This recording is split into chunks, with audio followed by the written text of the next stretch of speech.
Hi there, Nikki Butler here, skin and scar specialist. So let's talk about perfect skin. I am contacted so much with people really wanting to achieve that flawless, perfect skin. So let's talk about how we achieve that. The simple answer is we don't. The honest answer is there's no such thing as perfect skin. And actually, when we're looking for perfection, really what we need to be looking for is our best possible skin. Your skin is the largest organ of your body and it is completely unique to you. What you're seeing on your skin is a mixture of external factors like UV exposure, products that you're using, the environment that you live in, and also what's going on internally. And that could be your health, it could be your medications that you're taking, the food that you're eating, sleep, stress. There's so many factors that contribute to what you're seeing on your skin. So there are many steps that you can take to maximize the best possible skin that you're going to see when you look in the mirror. Now, a lot of people say to me that I'm lucky and I have as close to flawless skin as you can get. I don't.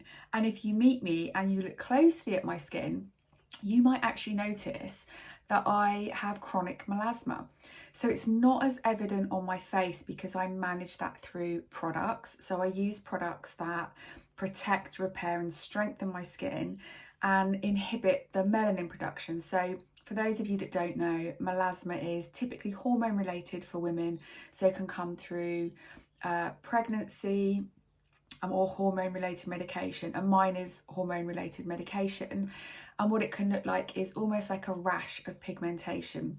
It's often referred to as the pregnancy rash, and that's where the certain areas of the skin overproduce melanin.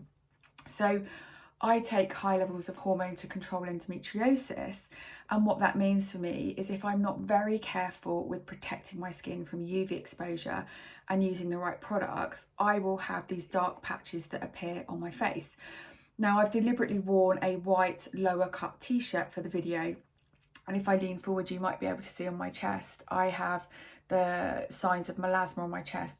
I don't apply my skincare products right across my chest and décolleté. My melasma is quite severe, but I like to keep it under control on my face. And I think that it's just about understanding that just because when you look at somebody you feel they have flawless skin, they have their best possible skin. And that's about, for me, I manage my skin through my nutrition. So I eat foods that are really good for boosting collagen, that are rich in antioxidants. I'll pop some links in the video below for some blogs I've written so you can start to have a look at things that you could do with your diet and with your lifestyle. I make sure I get 7 to 9 hours sleep a night where I can. It's not always possible, but I do take steps to make sure that I can maximize my sleep, because your sleep is where your skin is repairing, it's healing, it's regenerating, it's flushing out toxins, it's boosting your collagen, your elastin, your hyaluronic acid, all those great things that give you your best possible skin. So I do that. I make sure that I'm getting good sleep. I now manage my stress much better than I did. You know, when I was in my 30s, my skin was really quite poor. This is sort of predates when I was a skin and scar specialist. So I had a really heavy going corporate career.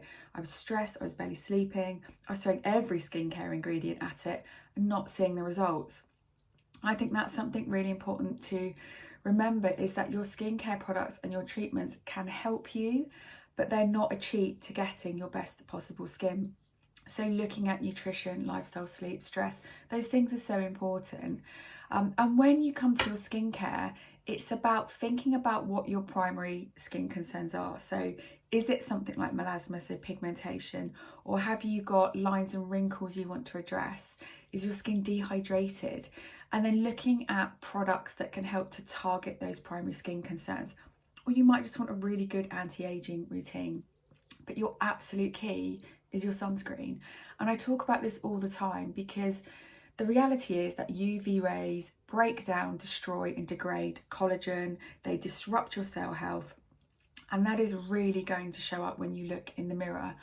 So I talk a lot about UVA rays, A is for aging, You are exposed to UVA rays 365 days a year, come rain or shine, and they are responsible for up to 80% of premature aging. So if you invest in no other products for your skin health, make sure that it's a high quality sunscreen, minimum factor 30. I'd prefer it if you had 50, but minimum factor 30. UVA, UVB, that's often referred to as broad spectrum, and a minimum for 5-star rating. So I'll pop some links where I've recommended specific products. I personally use a Lumiere Clear Shield. It's my absolute favourite, means I don't need a moisturiser as well. So it's a great product. So I'm protecting my skin. That's the first and foremost thing. And then I'm using targeted serums and products to help minimise the pigmentation, to help boost the hydration in my skin, to help repair and strengthen. So when you're looking at people online or in magazines and you're thinking, they've got flawless skin and why haven't I? The reality is they haven't. If we get our skin under a magnifying glass, and many of us do, you'll see you have some large pores, you might have some congestion, you might have fine broken capillaries or little red marks or lines and wrinkles. Like, that happens to all of us. And the flawless photographs that you're seeing are usually filtered. So if you're seeing them on social media or in magazines, they're filtered, the photographs have been adapted, you're seeing them in really generous lighting, with great makeup on. So please take that into account. It's, you know, for me, our social standards of beauty are really skewed and they're not realistic. Each one of us is going to have a very different type of skin and it's going to look very different. That's going to fluctuate, maybe day by day, week by week, certainly as we mature and our hormones change. So please give yourself some grace, be kind to yourself, be compassionate, do what you can to look after your skin from the inside out and the outside in, and just be grateful for what an incredible organ, the largest organ it is of your body. If you would like some help, then please reach out to me. You can contact me on any of the socials, comment on the video, or send an email directly to nikki@nikkibutler.co.uk. Take care.